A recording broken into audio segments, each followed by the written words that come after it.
Iawhag sa Davao City Disaster Risk Reduction and Management Office ang mga residenteng nagpuyo sa disaster o danger zone sa Davao City nga mupahawa na aron di mabutang sa alanganin ang kinabuhi.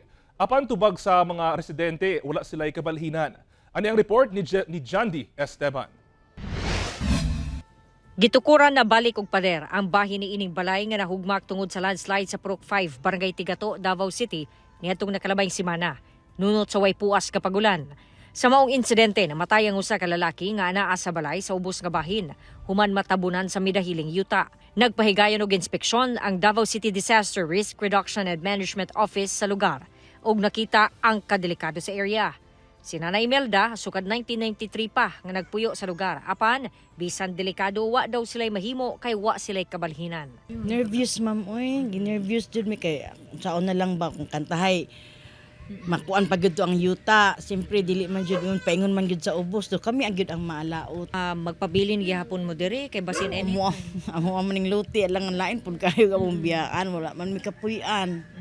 Daplin sa karsada, mao ning mga balay, mga negosyo nga nakatukod. Kini na ang likod nga bahin. Sa inyo ha makita, very steep kaayo ang lugar o sa kaon kayo ang lugar.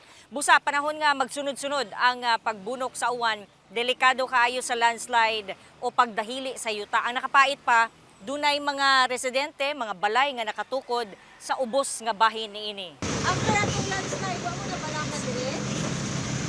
Nabalakan kay naman dito sa ano, may bakilis. Unya, unsaon man ninyo karon? Magulan-ulan pa. Makatulog mong tarong. Wa mo'y kabalinan? Wala.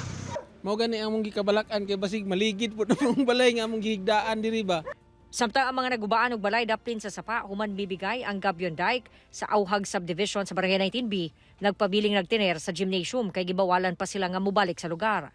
Ang auhag namo sa ilahat sung mga taga-auhag kung pwede unta dili na sila mamalik kay balo naman sila unsa ka delikado sa area. Gitutukan yun namo kanang 19B sa pag-demolish anang mga illegal structures. As of now, ang na-demolish namo din na-dismantle namo 334 na.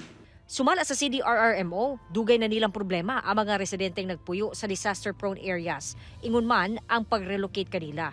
Hinuon na kigpulong na sila sa Davao City Housing Office kalabot niini. Ang kakulangan gyud ng city the same case with others, ang atuag yung kabalhinan. We also have to understand na pag mo-uproot ta sa usa ka tawo sa iyahang panimalay, even if very dangerous na para sa atua, but then para sa ilaha, diha sila nabuhi, dool sa ilang panginabuhian, lisod ug lisod gyud na sila tanggalon dinha.